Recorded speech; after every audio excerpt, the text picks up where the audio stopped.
अस्सलामुअलैकुम everyone, welcome back. Mubashar आबाद hair. उम्मीद करता हूँ कि आप सब खैरियत से होंगे। अपने पिछले लेक्चर में हमने इंट्रोडक्शन टू हाइब्रिडाइजेशन हमने पढ़ा था कि हाइब्रिडाइजेशन क्या है, उसकी जो डिफरेंट टाइप्स हैं उसमें से हमने sp3 हाइब्रिडाइजेशन को डिस्कस किया था। आज हम डिस्कस करेंगे sp2 हाइब्रिडाइजेशन। sp2 हाइब्रिडाइजेशन क्या है?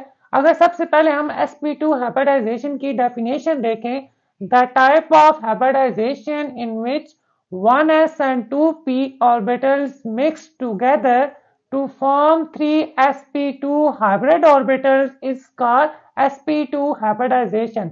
के हाइब्रिडाइजेशन की वो टाइप जिसके अंदर 1s और 2p ऑर्बिटल्स आपस में मिक्स अप होते हैं। इस तरह आपको आगे 3 sp2 हाइब्रिड ऑर्बिटल्स मिलते हैं। उस टाइप को हम कहते हैं sp2 हाइब्रिडाइजेशन। जो ऑर्बिटल्स आपस में मिक्स अप होते हैं हम उनको कहते हैं एटॉमिक ऑर्बिटल्स, और उनके इक्विवेलेंट जो आगे इक्वल तादाद में हमारे पास नए ऑर्बिटल्स बनते हैं हम उनको कहते हैं हाइब्रिड ऑर्बिटल्स। तो sp2 हाइब्रिडाइजेशन में हमारे पास 3 एटॉमिक ऑर्बिटल्स मिक्सअप होते हैं। इस तरह आगे जाके हमारे पास 3 हाइब्रिड ऑर्बिटल्स बनते हैं। sp2 हाइब्रिडाइजेशन की अगर हम एक्सप्लेनेशन देखें तो sp2 नाम के अंदर ही लिखा हुआ है कि इसमें एक s ऑर्बिटल इन्वॉल्व होगा और 2 p ऑर्बिटल्स इन्वॉल्व होंगे। हमें पता है कि s सब शेल का कोई ऑर्बिटल नहीं होता। इसी तरह जो हमारे पास p सब शेल है उसके 3 ऑर्बिटल्स होते हैं, px, py और pz। sp2 हाइब्रिडाइजेशन में हमारे पास p के सिर्फ 2 ऑर्बिटल्स इन्वॉल्व हैं, px और py। जब 1s और p के 2 ऑर्बिटल्स आपस में मिक्स अप होते हैं, इस तरह जो आगे जाके आपके पास मॉलिक्यूल बनता है उसकी जो ज्योमेट्री होती है वो होती है ट्राइगोनल प्लानर। इसकी शेप तकरीबन किसकी ट्राइंगल की तरह होती है, इसलिए हम इसको कहते हैं ट्राइगोनल प्लानर। इसमें हमारे पास आगे 3 sp2 हाइब्रिड ऑर्बिटल्स बनते हैं और उनके दरमियान में जो हमारे पास बॉन्ड एंगल होता है वो 120 डिग्री होता है। मींस कि इसमें sp2 हाइब्रिडाइजेशन में 3 sp2 हाइब्रिड ऑर्बिटल्स होंगे। इसके अलावा जो मॉलिक्यूल की ज्योमेट्री या शेप होगी वो ट्राइगोनल प्लानर होगी और इन ऑर्बिटल्स के अंदर जो बॉन्ड एंगल प्रेजेंट होगा वो 120 डिग्री होगा। अगर हम sp2 हाइब्रिडाइजेशन की एग्जांपल की बात करें तो हमारे पास एग्जांपल है इथीन।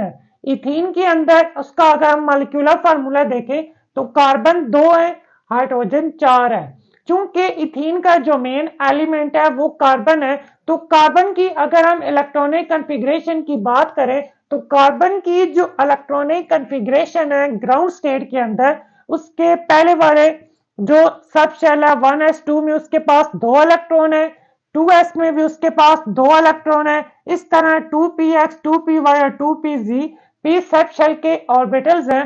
चूंकि जो दो दो इलेक्ट्रॉन है वो 1s और 2s के अंदर प्रेजेंट है, पीछे हमारे पास सिर्फ 2 इलेक्ट्रॉन रह जाते हैं, इसीलिए हम px और py में एक एक इलेक्ट्रॉन फिल करते हैं। ये हमारे पास ग्राउंड स्टेट में इलेक्ट्रॉनिक कॉन्फ़िगरेशन है। जब हम क्या करते हैं इसको एनर्जी प्रोवाइड करते हैं तो एक्साइटेड स्टेट में जो कार्बन का 2s सब शेल होता है या जो ऑर्बिटल होता है उसमें से एक इलेक्ट्रॉन जंप करके आगे 2pz ऑर्बिटल में जाता है। इस तरह उसके पास 4 टेट्रावैलेंट ये बन जाता है कार्बन।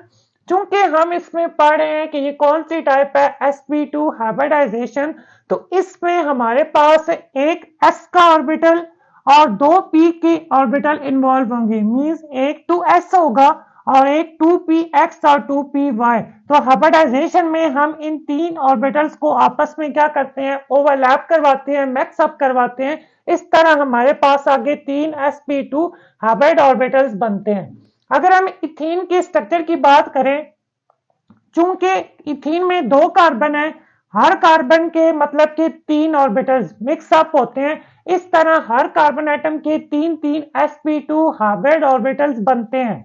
अब कार्बन के पास है 3 sp2 हाइब्रिड ऑर्बिटल्स, इस कार्बन के भी 3 sp2 हाइब्रिड ऑर्बिटल्स हैं। इस तरह इस कार्बन के भी 3 sp2 हाइब्रिड ऑर्बिटल्स हैं। दोनों कार्बन क्या करते हैं कि अपना एक एक sp2 हाइब्रिड ऑर्बिटल्स आपस में पार्शली या हेड टू हेड कुलियन करवाते हैं। इस तरह दोनों कार्बन एटम आपस में एक सिग्मा बॉन्ड बनाते हैं। हेड टू हेड कुलियन से, ऑर्बिटल्स की हेड टू हेड कुलियन से जो हमारे पास बॉन्ड बनता है उसको हम कहते हैं सिग्मा बॉन्ड। तो कार्बन, दोनों कार्बन क्या करते हैं अपना एक एक हाइब्रिड ऑर्बिटल यूज करके आपस में ओवरलैप कर हेड टू हेड कुलियन से सिग्मा बॉन्ड बनाते हैं। अब हर कार्बन के पास पीछे अभी दो हाइब्रिड ऑर्बिटल्स अभी भी हैं। इस कार्बन के पास भी दो हाइब्रिड ऑर्बिटल्स हैं, इस कार्बन के पास भी दो हाइब्रिड ऑर्बिटल्स प्रेजेंट है। अब ये जो कार्बन है ये दोनों अपने जो हाइब्रिड ऑर्बिटल्स इसके साथ प्रेजेंट है, ये दोनों हाइब्रिड ऑर्बिटल्स का हेड टू हेड कुलियन करवाना है 1s ऑफ हाइड्रोजन के साथ। इस तरह इस ऑर्बिटल की हाइड्रोजन के ऑर्बिटल के साथ पार्शली ओवरलैप से बॉन्ड बनता है सिग्मा बॉन्ड। इस तरह कार्बन क्या करता है अपने दोनों ऑर्बिटल्स, हाइब्रिड ऑर्बिटल्स को यूज करता है हाइड्रोजन के साथ। इस तरह दोनों के दरमियान में बॉन्ड बनता है, वो बॉन्ड होता है सिग्मा बॉन्ड। इसी तरह सेम टू सेम दूसरा कार्बन भी दो हाइड्रोजन एटम्स के साथ क्या करता है हेड टू हेड कुलियन से दो सिग्मा बॉन्ड बनाता है। लेकिन चूंकि कार्बन के जो ऑर्बिटल्स होते हैं वो चार होते हैं, हम हाइब्रिडाइजेशन में सिर्फ क्या कर रहे होते हैं, तीन एट अ टाइम यूज करते हैं। sp2 हाइब्रिडाइजेशन में एक हमारे पास होता है 2s और 2px 2py। अब जो T2pz ऑर्बिटल है उसको हम हाइब्रिडाइजेशन मतलब कि sp2 हाइब्रिडाइजेशन में इन्वॉल्व नहीं करते। इसका मतलब हम 2pz ऑर्बिटल को अनहाइब्रिड ऑर्बिटल कहते हैं। अब हर कार्बन के पास एक एक अनहाइब्रिड ऑर्बिटल प्रेजेंट होता है। अब दोनों कार्बन एटम का जो अनहाइब्रिड ऑर्बिटल्स है वो आपस में क्या करते हैं साइड वेज ओवरलैप करते हैं। इस तरह इन दो कार्बन एटम्स के दरमियान में एक बॉन्ड बनता है एटम की साइड वेज ओवरलैपिंग से, उस बॉन्ड को हम कहते हैं पाई बॉन्ड। तो इस तरह कार्बन और कार्बन के दरमियान में दो बॉन्ड बनते हैं। एक हमने पढ़ा था कि जिसमें उसके हाइब्रिड ऑर्बिटल्स आपस में हेड टू हेड कुलियन करते हैं और सिग्मा बॉन्ड बनाते हैं। इसी तरह हर कार्बन एटम का जो अनहाइब्रिड ऑर्बिटल होता है वो भी आपस में क्या करता है साइड वेज ओवरलैपिंग से एक पाई बॉन्ड बनाता है। इस तरह कार्बन और कार्बन के दरमियान में दो बॉन्ड बनते हैं जिसे हम डबल बॉन्ड कहते हैं। अगर हम इसको स्ट्रक्चर की फॉर्म में रिप्रेजेंट करें तो कार्बन और कार्बन मतलब कि एक कार्बन और कार्बन ने आपस में सिग्मा बॉन्ड बनाया था, दूसरा जो उन्होंने अपना अनहाइब्रिड ऑर्बिटल यूज किया था पाई बॉन्ड बनाया था। इसके अलावा कार्बन के जो दो हाइब्रिड ऑर्बिटल्स थे उन्होंने हाइड्रोजन के साथ हेड टू हेड कुलियन से दो सिग्मा बॉन्ड बनाए थे। तो इस तरह कार्बन और कार्बन के दरमियान में डबल बॉन्ड होता है जिसमें से एक बॉन्ड पाई बॉन्ड होता है और दूसरा होता है सिग्मा बॉन्ड। और इथीन का जो स्ट्रक्चर होता है वो भी क्या होता है ट्राइगोनल प्लानर होता है। ठीक है, उसमें जो बॉन्ड एंगल होता है वो 120 डिग्री होता है और इसमें इस तरह हाइब्रिडाइजेशन कंप्लीट होती है। उम्मीद है कि इस टॉपिक से जो sp2 हाइब्रिडाइजेशन का कंसेप्ट है वो आपको क्लियर होगा। इसमें हम इथीन की एग्जांपल डिस्कस इसमें हमने इथीन की एग्जांपल डिस्कस की है कि किस तरह कार्बन के जो तीन ऑर्बिटल्स हैं वो मिक्स अप होते हैं और एक ऑर्बिटल उसका जो अनहाइब्रिड ऑर्बिटल्स है वो क्या करता है साइड वेज ओवरलैपिंग करता है, इस तरह पाई बॉन्ड बनाता है। और इथीन के मॉलिक्यूल में डबल बॉन्ड किस तरह बनता है, एक उसमें सिग्मा बॉन्ड होता है, दूसरा उसमें पाई बॉन्ड होता है।